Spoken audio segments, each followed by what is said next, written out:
कभी चीन भारत के अंदर घुसता था, भारत की जमीनों पर कब्जा करता था, लेकिन आज चीन और पाकिस्तान भारत के अंदर घुसने का दुस्साहस नहीं कर सकता। आज उसे मालूम है कि घुसेंगे तो पिटेंगे। आज उसे मालूम है, आज तो अगर कहीं कोई हरकत, भारत विरोधी हरकत पाकिस्तान के अंदर है, सीमा पार कहीं होती है, भारत के बहादुर जवान जाकर के सर्जिकल स्ट्राइक के माध्यम से उनका काम तमाम करते हैं और पाकिस्तान बाद में चिल्लाता रहता कि साहब जान बचाओ, जान बकस दो बस एक बार। कांग्रेस धारा 370 नहीं हटाई क्योंकि उसे मुस्लिम वोट चाहिए था। कांग्रेस जाति, मत और पंथ के आधार पर, संप्रदाय के आधार पर देश को बांटने वाली पार्टी है, क्षेत्र और भाषा के आधार पर देश को बांटने वाली पार्टी है। आपने राहुल गांधी का कार्य देखा होगा। जब देश में रहते हैं, उत्तर प्रदेश में आएंगे तो हरियाणा को कोसेंगे, केरल में जाएंगे तो उत्तर प्रदेश को कोसेंगे, और जब नानी के घर इटली जाएंगे तो भारत को कोसते हैं। देश में संकट आता है तो इनको नानी याद आती है, तब भारत की 140 करोड़ जनता जनार्दन याद नहीं आती है।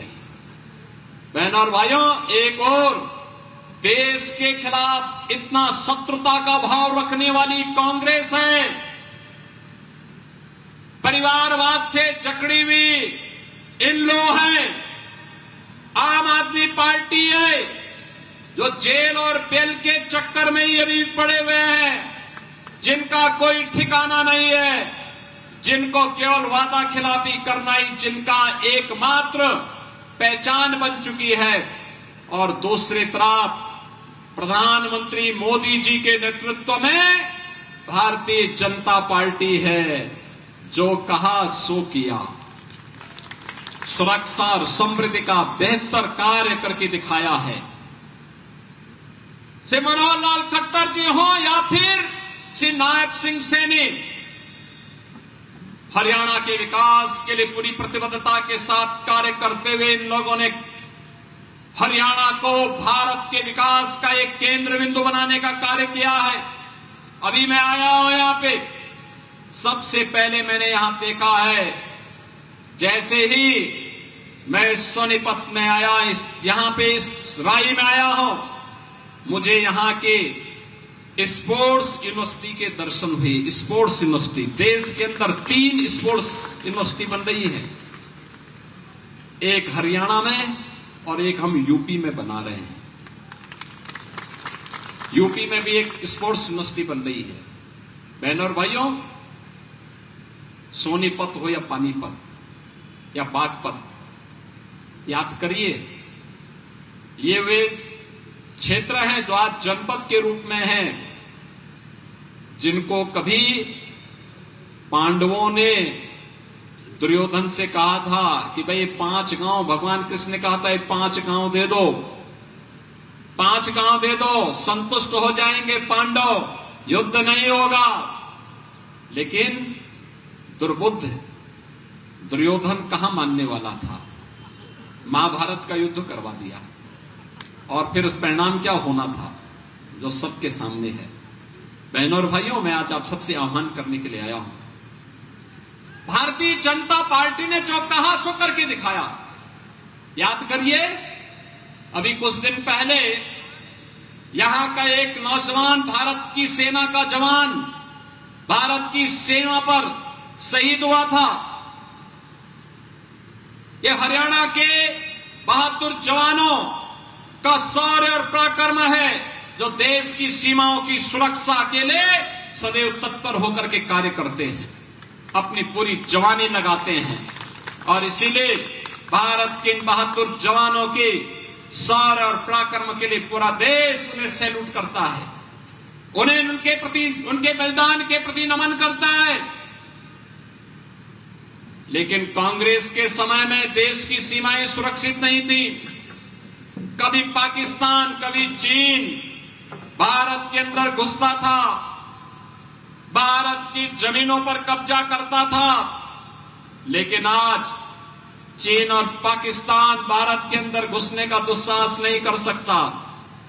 आज उसे मालूम है कि घुसेंगे तो पिटेंगे।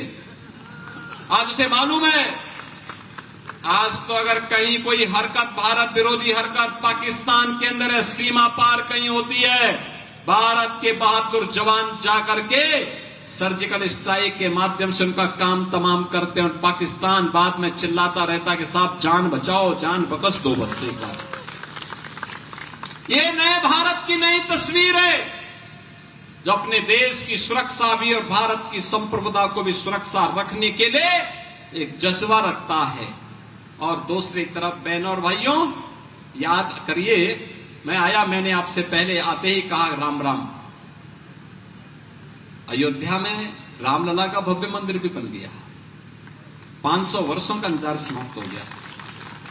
आखिर 1947 में यह देश आजाद हुआ था, पंडित जवाहरलाल नेहरू देश के प्रधानमंत्री बने थे। उनका दायित्व था ना कि सबसे पहले अयोध्या में राम मंदिर बनाते। ये काम वो भी तो कर सकते थे, तब तो विवाद भी नहीं था इतना।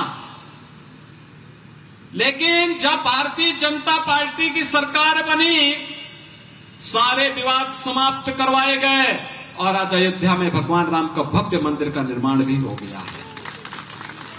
भव्य मंदिर का निर्माण हो गया अयोध्या में।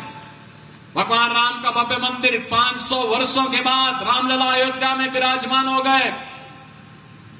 अयोध्या में इंटरनेशनल एयरपोर्ट बन गया। इंटरनेशनल एयरपोर्ट का नाम महर्षि वाल्मीकि के नाम पर रखा गया। माता सबरी भोजनालय जो चल रहे हैं, माता सबरी के नाम पर चल रहे हैं, क्योंकि भगवान राम के लिए जब वे वनों में भटक रहे थे तब माता सबरी ने अपने बेर उन्हें खिलाए थे और इसीलिए उनके प्रति कृतज्ञता करने, ज्ञापित करने के लिए वहां की जो रसोई है, जहां वहां का भंडारा बनता है, वो माता सबरी के नाम पर है। बहनों और भाइयों, मैं आप सबसे कहने के लिए आया हूं, ये भारतीय जनता पार्टी है। आपने देखा होगा, ये डबल इंजन की सरकार हरियाणा में आने के बाद पिछले 10 वर्षों के अंदर हरियाणा में व्यापक परिवर्तन देखने को मिला है। आज यहां पे जाति, मत और मजहब के आधार पर नहीं, बल्कि विकास की बात होती है, रोजगार की बात होती है, किसान को किसान सम्मान निधि की बात होती है, गरीब के लिए आवास की बात होती है, गरीबों के लिए फ्री में राशन की बात होती है और 1 डिस्ट्रिक्ट 1 मेडिकल कॉलेज बनाने की बात होती है।